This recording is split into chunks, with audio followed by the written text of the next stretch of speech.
Nama saya Blas Yusuf Juma. Di sini saya akan mempresentasikan UTS Ekonomi Regional. Pertumbuhan ekonomi dikatakan mengalami naik jika jumlah produksi barang dan jasanya meningkat.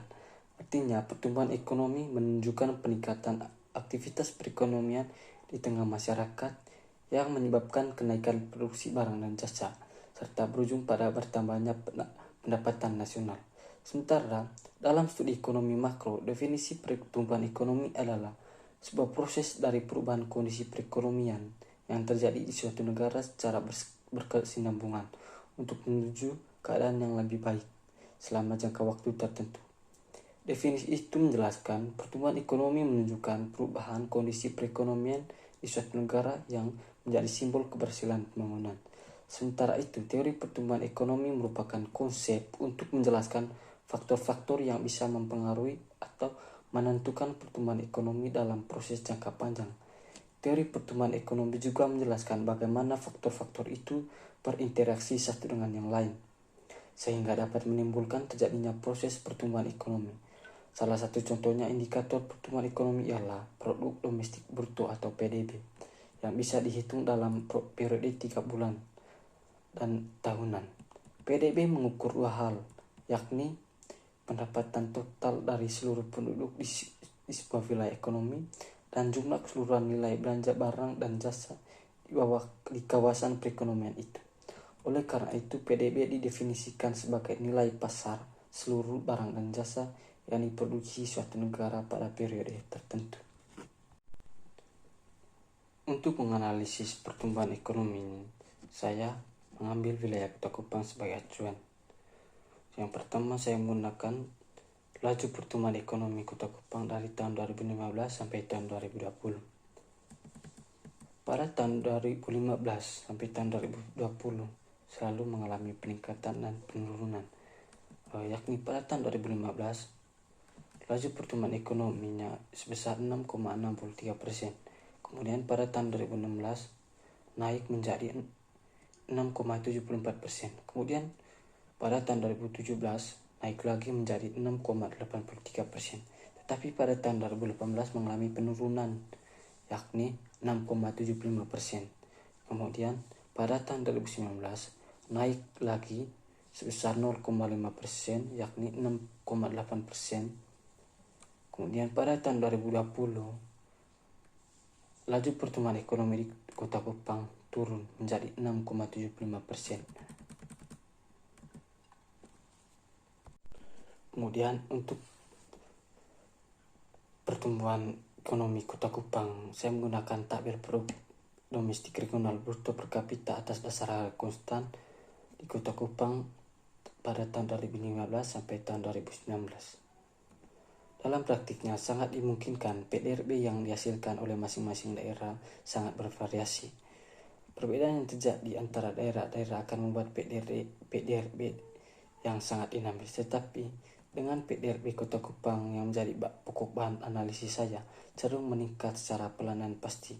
Contohnya pada tahun 2015, PDRB rata-rata yang diperoleh yakni sebesar 12.953, 368,7, dan sampai pada tahun 2019 terus mengalami peningkatan. Hal ini menjadikan Kota Kupang dengan peringkat pertama daerah dengan PDRB yang signifikan dibandingkan dengan daerah-daerah di NTT lainnya. Kemudian yang ketiga, saya menggunakan tabel jumlah angkatan kerja di Kota Kupang berdasarkan BPS Kota Kupang tahun 2015 sampai tahun 2019. Jumlah tenaga kerja yang lebih besar akan menambah tingkat produksi. Jumlah tenaga yang besar dapat berarti menambah jumlah tenaga kerja produktif.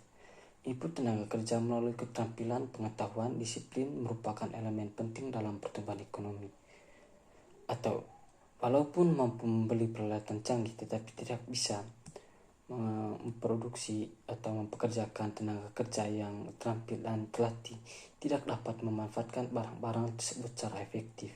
Dengan semakin banyaknya jumlah tenaga kerja yang tersedia, berarti dapat menambah jumlah tenaga kerja yang produktif melalui tenaga kerja yang terampil, sehingga produksi akan meningkat, yang berarti akan meningkatkan PDRB. Dengan kata lain, Jumlah tenaga kerja mempunyai hubungan positif dengan pertumbuhan ekonomi. Pada tabel di atas dapat diketahui bahwa jumlah angkatan kerja dari tahun ke tahun selalu meningkat. Terbukti dari tahun 2016 sampai 2019 meningkat secara perlahan, sehingga dengan kata lain jumlah pengangguran berkurang. Kemudian untuk yang keempat, saya menggunakan tabel indeks pembangunan manusia Kota Kupang tahun 2015 sampai tahun 2019. Pencapaian pembangunan ekonomi suatu wilayah dipengaruhi oleh proses pembangunan manusia. Pencapaian tersebut tidak terlepas dari seberapa besar kualitas manusia di suatu wilayah. Indikator yang bisa mengukur kualitas manusia di suatu wilayah yaitu dengan cara indeks pembangunan manusia atau IPM. IPM merupakan indikator yang digunakan untuk mengukur salah satu aspek penting yang berkaitan dengan kualitas dari hasil pembangunan ekonomi, yakni derajat perkembangan manusia. IPM mempunyai 3 unsur penting, yaitu kesehatan, pendidikan yang dicapai, dan standar kehidupan atau sering disebut ekonomi. Jadi ketiga unsur ini sangat penting dalam menekankan tingkat kemampuan suatu provinsi untuk meningkatkan IPM-nya. Ketiga unsur tersebut tidak berdiri sendiri, melainkan saling mempengaruhi satu sama lain. Nilai IPM yang tinggi menandakan keberhasilan pembangunan ekonomi di daerah tersebut. Dari tabel di atas, IPM Kota Kupang terus meningkat dari setiap tahun, mulai dari tahun 2015 sampai tahun 2019. Hal ini menandakan pembangunan ekonomi Kota Kupang meningkat seiring berjalannya waktu. Kemudian saya menggunakan data investasi di Kota Kupang tahun 2017 sampai tahun 2015. Data investasi di Kota Kupang dalam kurun waktu 3 tahun tersebut mulai dari tahun 2017 sampai tahun 2019 mengalami penurunan dan peningkatan. Investasi yang direalisasikan pada tahun 2017 berkisar pada 580 miliar 678.525.085 rupiah. Kemudian meningkat pada tahun 2018. Kemudian pada tahun 2019 terjadi penurunan berkisar pada angka 888 miliar 255.473.434 rupiah.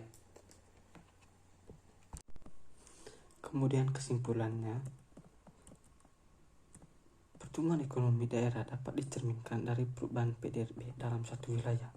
Laju pertumbuhan ekonomi di Kota Kupang selama kurun waktu 5 tahun terakhir ini selalu mengalami kenaikan. Pertumbuhan ekonomi juga memiliki arti suatu proses perubahan ekonomi yang terjadi pada perekonomian negara dalam kurun waktu tertentu menuju keadaan ekonomi yang lebih baik. Umumnya, pertumbuhan ekonomi ini identik dengan kenaikan kapasitas produksi yang direalisasikan dengan adanya kenaikan pendapatan nasional. Model Harut Domar adalah sebuah model pertumbuhan ekonomi yang menggunakan tabungan dan investasi sebagai sumber pertumbuhan. Model Harut Domar adalah alternatif model ekonomi untuk menjelaskan pertumbuhan ekonomi. Selain model pertumbuhan Solo, model Harut Domar mengasumsi tingkat pengembalian modal yang konstan. Itu berbeda dengan model pertumbuhan Solo, di mana modal memiliki pengembalian marginal yang menurun. Perbedaan lain dari kedua model adalah efek tingkat tabungan. Solo mengasumsikan perubahan tingkat tabungan memiliki efek temporer, tapi dalam model Harut Domar itu memiliki efek permanen. Salah satu indikator keberhasilan pelaksanaan pembangunan yang dapat dijadikan tolak ukur secara makro adalah pertumbuhan ekonomi. Sekian dan terima kasih.